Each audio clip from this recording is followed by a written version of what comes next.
So I want to bring this little more down to earth, this idea of casting the great unveiling, in a stage show. It would be a smoke bomb is set off, and while the smoke is confusing your visual field, things are changing behind the cloud. Um, that is the spell, and the time frame that the cloud is in the way is the time frame that the magician requires to make an alteration to repaint the stage with the illusion of change. And so that's some rudimentary explanation of, uh, lesser, the lesser magics, systems of lesser magics. Um, but I want to bring this into this concept of breaking of the two towers of the, when Christ was crucified, there was a veil in the temple that was ripped, and a new covenant was established. I want to bring that into the context of this duality, the cosmological uh, mainstream cosmological layout, which I'm sorry, I kind of have to hold to it uh, because the resonant frequency of these concepts are harmonious with the numbers and figures and the story that we're being given for the dimensions of the solar system. So please forgive me. I know that this is all not just NASA, though. I'm reading Kepler, I'm reading Plato and Galileo and Aristotle. I'm reading all those fools. I'm not just going to NASA. So just bear with me on that. So this is the order of the planets. I got little Mercury here. I should have gave him horns. Venus, the Moon, Earth, Mars, Jupiter, Saturn, Uranus, Neptune, Pluto. I get these two confused sometimes, I will admit. So this is their current arrangement, but there is a story being told through all of our stories that has to do with how they got in this position and what the marks that give them their identity and their archetypal significance. What do those marks mean? How did they get there? And what do they mean to us on the micro level? So I want to give some more examples of how, these markations and these archetypal characters are embodied in the Immanuel Velikofsky framework with the electric universe, and the idea that this system is actually two systems that have collided, that have had a convergence.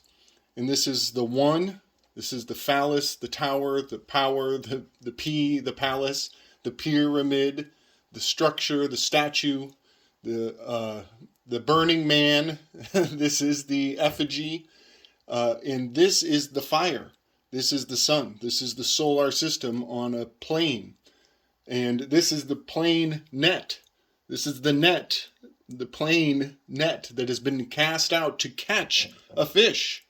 We are talking about space in a, in a nautical context. And that is the spiritual realm, under the waters, the reflections beneath, the internal self. We are talking about the spiritual realm. So let me just go into the Ganesha story to give more validity to the electric universe, two-system collision theory, Worlds in Collision by Immanuel Velikofsky.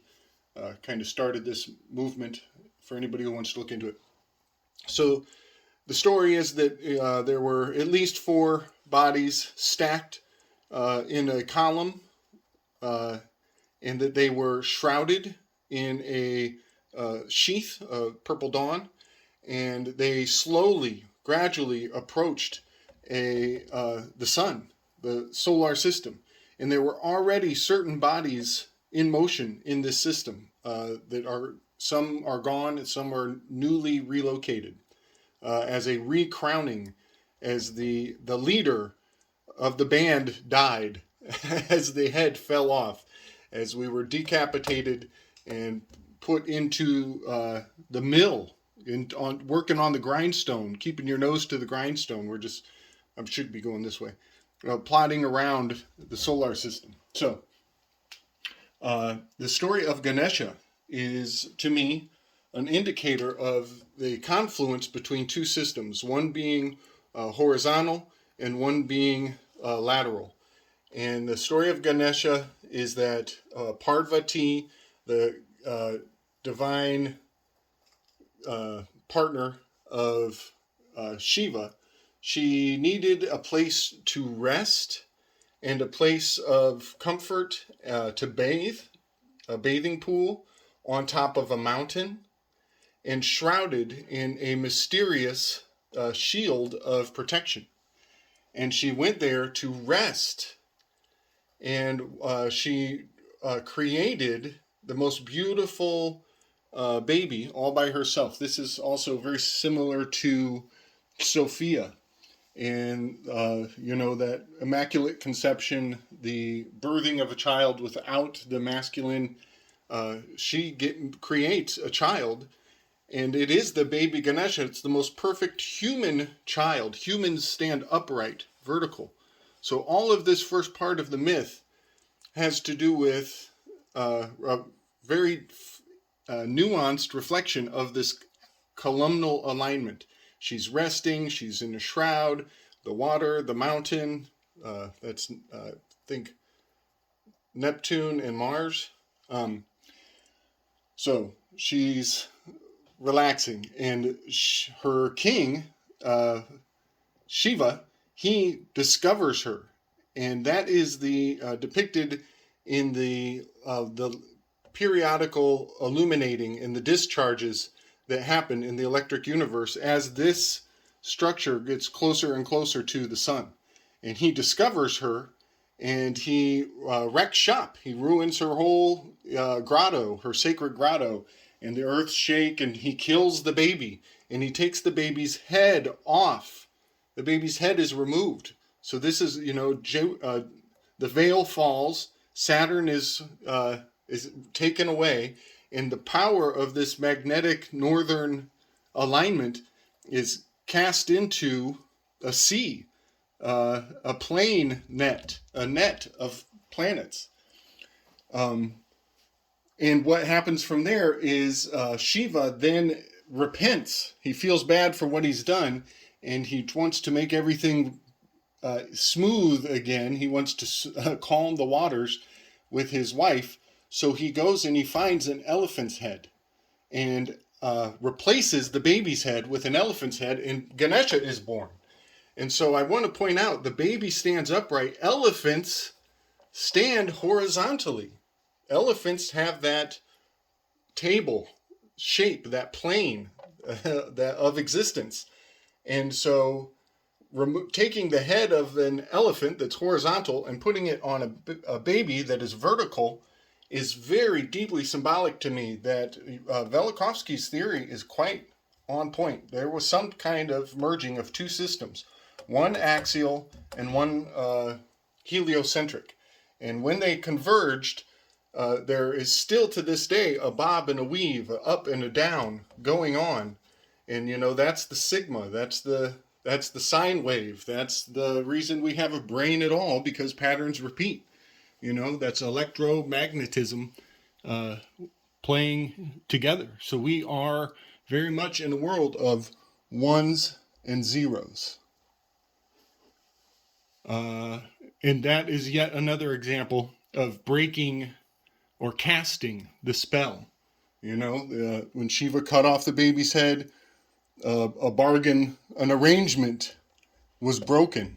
These arrangements were broken. And then when he put the elephant's head back on to the statue, or to the baby, to the creation, things smoothed out again. And now we're on, the tumult is lessened over time. So if anybody hasn't done Immanuel Velikovsky, get started. There is so much to know about that.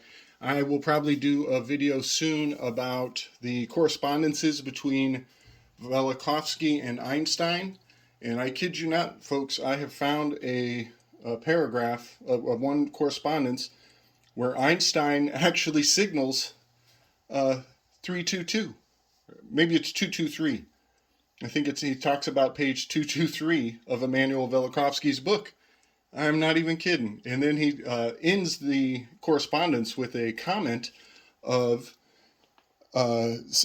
individual carrying their hide to the market. And here we have, Christ had to carry the purple garment through the public eye to be humiliated and mocked. So